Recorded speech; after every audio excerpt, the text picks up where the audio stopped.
Assalamualaikum warahmatullahi wabarakatuh. Perkenalkan, nama saya Dia Safilani, NIM 1122107776, kelas MA 22 C3.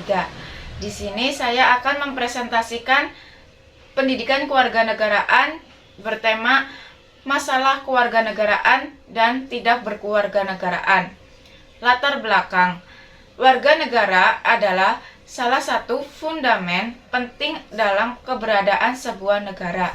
Sudah selayaknya mendapat kepastian hukum dan jaminan hukum yang layak dari negara. Seperti dikemukakan oleh para ahli, sudah menjamin kenyataan yang berlaku umum bahwa syarat untuk berdirinya sebuah negara yang merdeka harus sekurang-kurangnya ada 3 syarat, yaitu adanya wilayah, adanya rakyat yang tetap, adanya pemerintahan yang berdaulat, dan adanya pengakuan dari negara lain.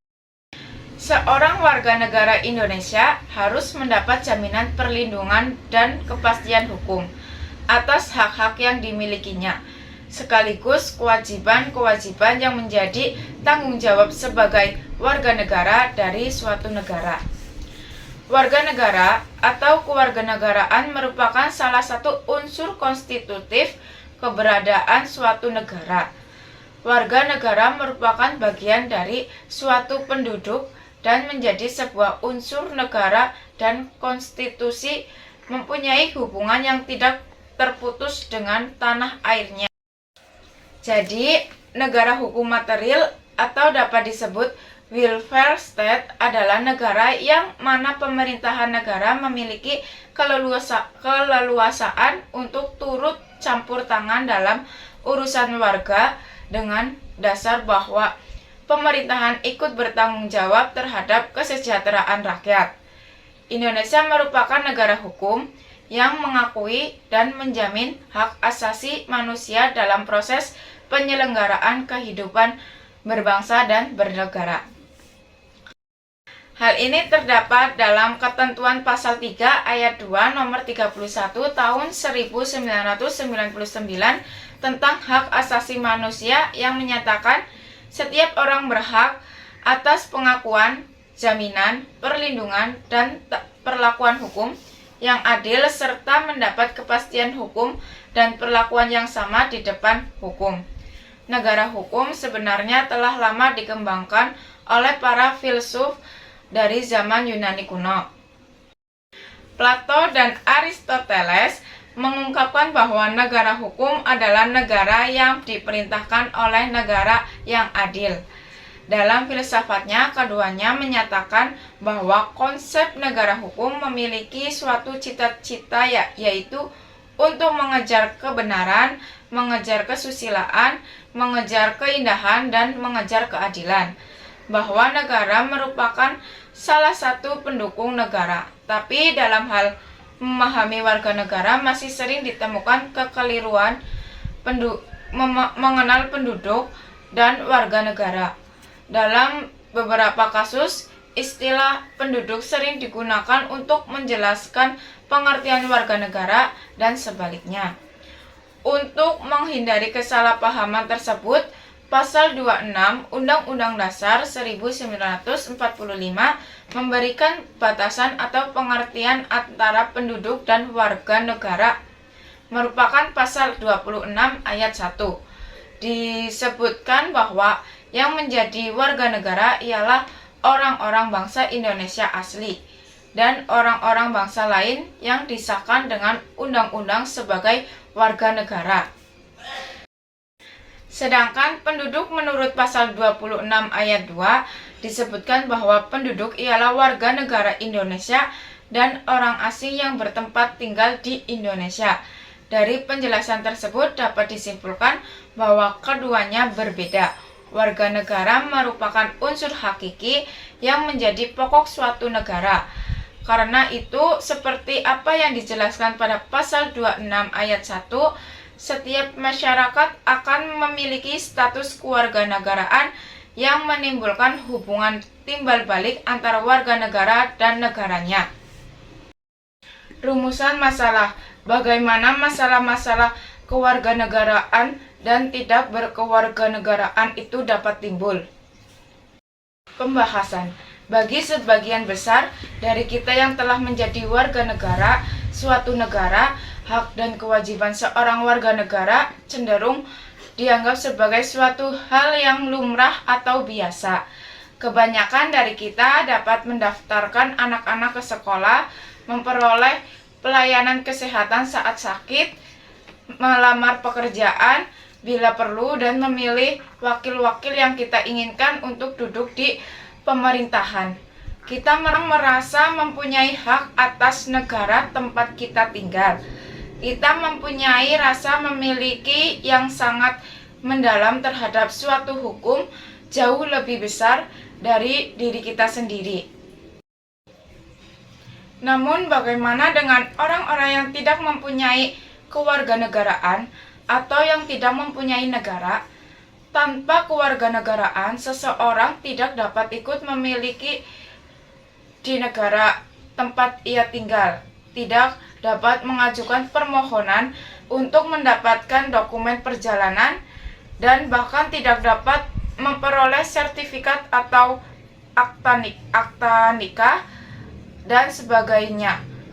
Pendek kata, tidak ada hak-hak kewarganegaraan seperti warga negara pada umumnya dalam suatu negara yang melekat dalam diri orang tersebut, kendatipun hal tersebut sudah diatur dalam dokumen universal tentang hak-hak asasi manusia sekalipun. Dalam kondisi seperti ini, status hukum kewarganegaraan kemudian menjadi suatu yang sangat penting dan berharga sekali bagi kelangsungan kehidupan manusia. Surat selanjutnya. Hukum kewarganegaraan Indonesia. Hukum kewarganegaraan adalah seperangkat aturan yang berkenaan dengan segala hal ikhwal yang berhubungan dengan warga negara. Hal ikhwal yang berhubungan dengan warga negara itu misalnya mengenai pengaturan tentang kualifikasi, kriteria warga negara, pengaturan tentang prinsip-prinsip kewarganegaraan, memperoleh kewarganegaraan, pengaturan tentang hilangnya status hukum kewarganegaraan seseorang, pengaturan tentang syarat dan tata cara memperoleh kembali kewarganegaraan, pengaturan tentang hak dan kewajiban kewarganegaraan, dan sebagainya. Ketentuan tentang hukum kewarganegaraan Indonesia diatur dalam Undang-Undang Nomor 12 Tahun 2006 tentang kewarganegaraan Republik Indonesia dan peraturan-peraturan pelaksanaannya. Paling tidak ada 3 hal pokok yang menjadi objek pengaturan hukum kewarganegaraan. Yang pertama, status hukum kewarganegaraan seseorang. Yang kedua, fungsi negara berkaitan dengan pengaturan kewarganegaraan. Yang ketiga, pengaturan dan perlindungan hak-hak dan kewajiban kewarganegaraan. Hukum kewarganegaraan memiliki sumber hukum yang dapat dibedakan menjadi 2 macam, yaitu sumber hukum formil dan sumber hukum material. Sumber-sumber hukum formil itu meliputi 1. Peraturan perundang-undangan, 2. Kebiasaan dan adat, 3. Traktat atau perjanjian antar negara. Yang keempat, jurisprudensi, dan terakhir doktrin atau pendapat ahli hukum.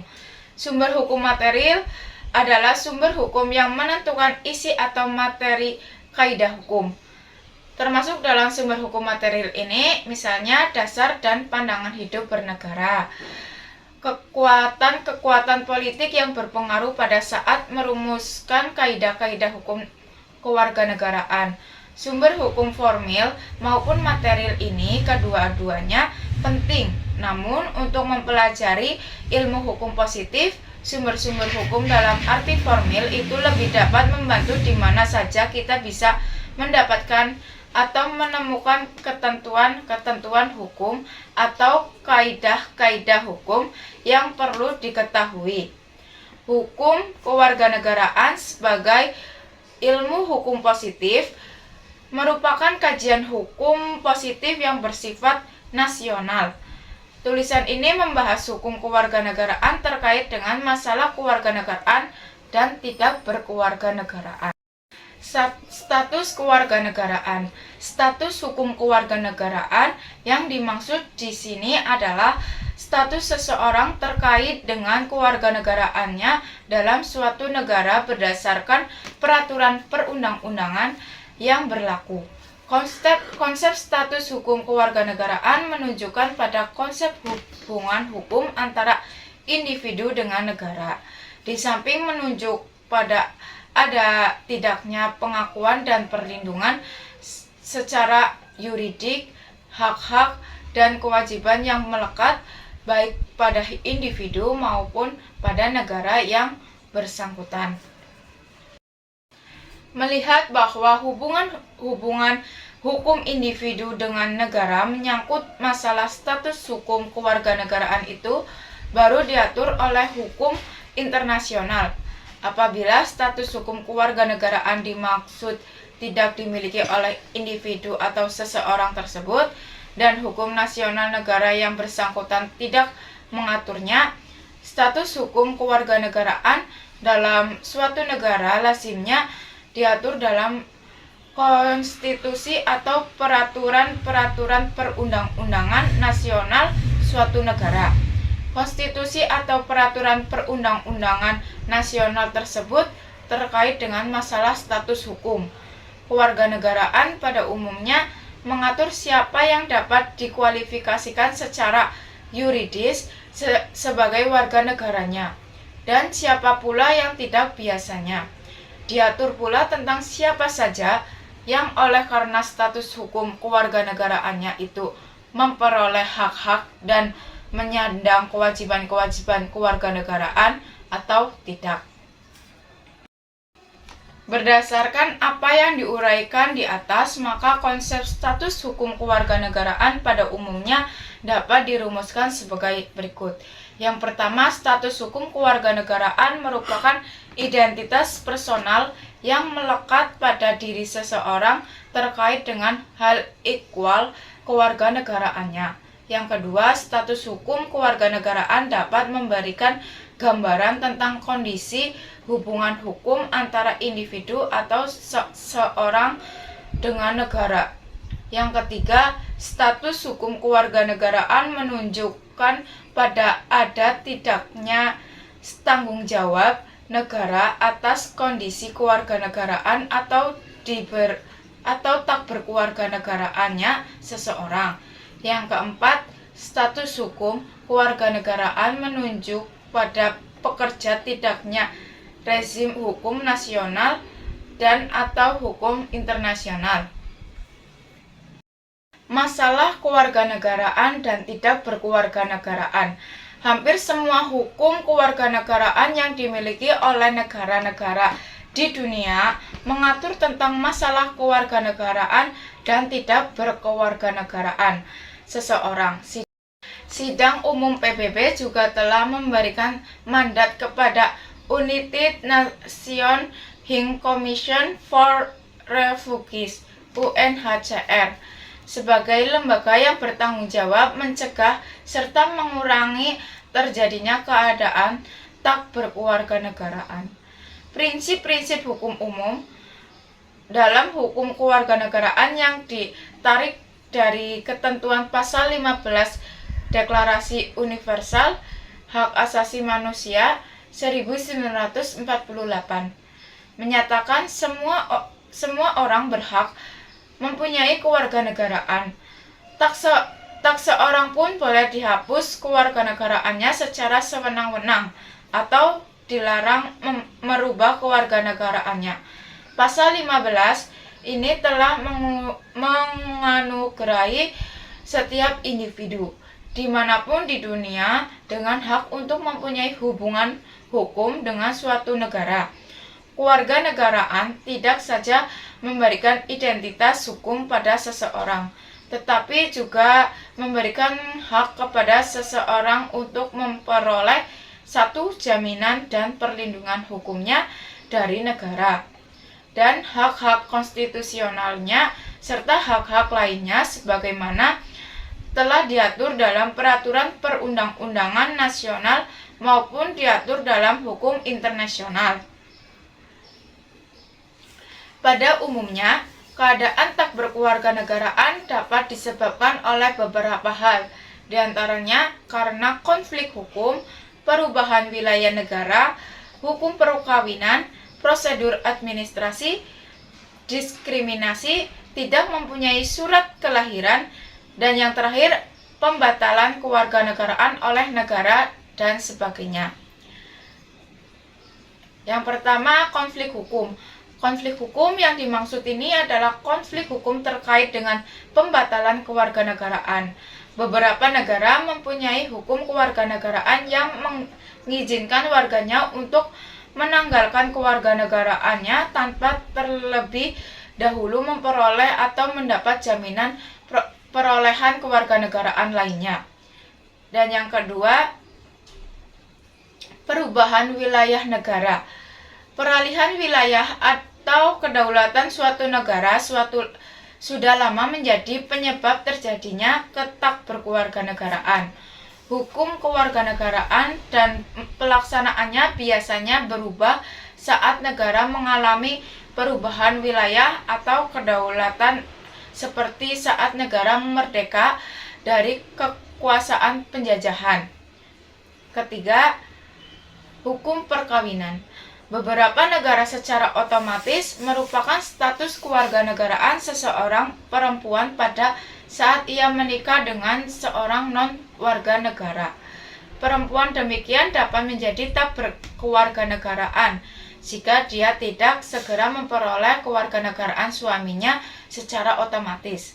Atau jika suaminya tak berkewarganegaraan, seorang perempuan juga dapat menjadi tak berkewarganegaraan jika setelah ia menerima kewarganegaraan suaminya.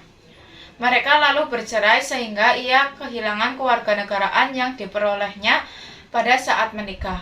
Sedangkan kewarganegaraan aslinya juga tidak dipulihkan secara otomatis.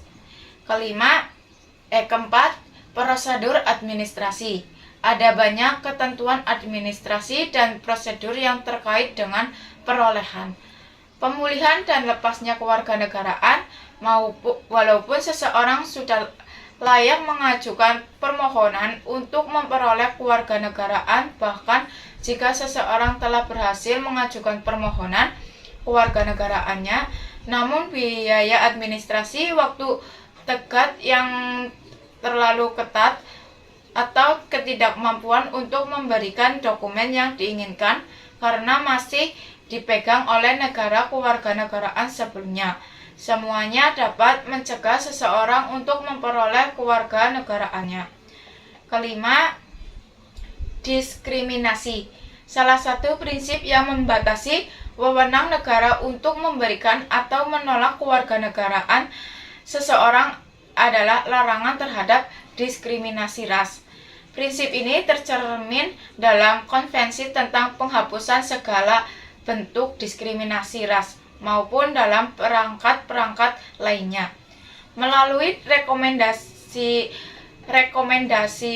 umum tentang diskriminasi terhadap non-warga tanggal 1 Oktober 2004, Komite PBB tentang penghapusan diskriminasi ras menyatakan bahwa pembatasan atau larangan memperoleh kewarganegaraan secara sewenang-wenang karena alasan ras, warna kulit, keturunan, asal bangsa, atau suku seseorang adalah pelanggaran kewajiban negara untuk menjamin tidak adanya diskriminasi terhadap hak memiliki kewarganegaraannya.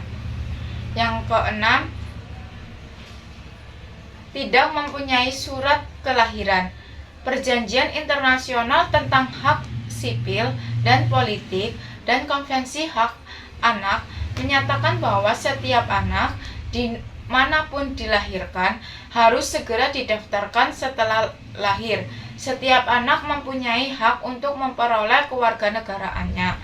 Kewarganegaraan seseorang anak akan ditentukan menurut hukum dari negara yang bersangkutan, dan semua negara memerlukan penjelasan tentang di mana anak itu dilahirkan dan dari siapa dilahirkan. Tanpa bukti kelahiran ini atau tanpa adanya pendaftaran kelahiran yang diakui, maka sulit bagi anak untuk menegaskan identitas diri serta memperoleh kewarganegaraan. Yang terakhir, pembatalan kewarganegaraan oleh negara. Deklarasi Universal Hak Asasi Manusia menegaskan bahwa tak seseorang pun dapat dicabut kewarganegaraannya secara sewenang-wenang.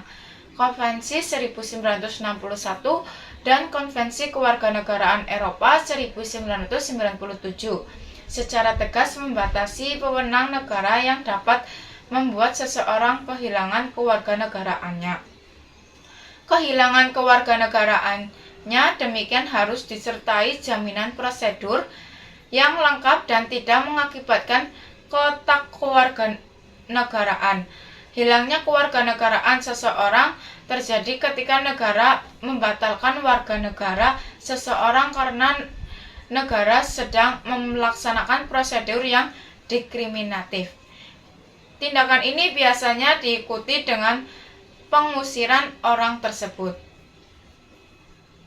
Kemudian kesimpulannya, demikian berdasarkan apa yang telah diuraikan di atas dapat dikemukakan bahwa masalah kewarganegaraan dan tak berkewarganegaraan ini merupakan masalah yang asasi, menyangkut perlindungan hak-hak dasar setiap orang, termasuk di dalamnya adalah hak untuk hidup dan mengembangkan diri. Tanpa status hukum kewarganegaraan yang jelas, tentu hak-hak dasar tersebut tidak akan terpenuhi. Oleh karena itu, mengingat pentingnya masalah status kewarganegaraan ini, maka tidak saja negara yang menanganinya, akan tetapi lembaga-lembaga internasional seperti UNHCR berperan aktif juga menangani masalah-masalah ini. Sekian presentasi dari saya. Semoga bermanfaat untuk kita semua. Mohon maaf jika banyak kesalahan. Sekian, wassalamualaikum warahmatullahi wabarakatuh.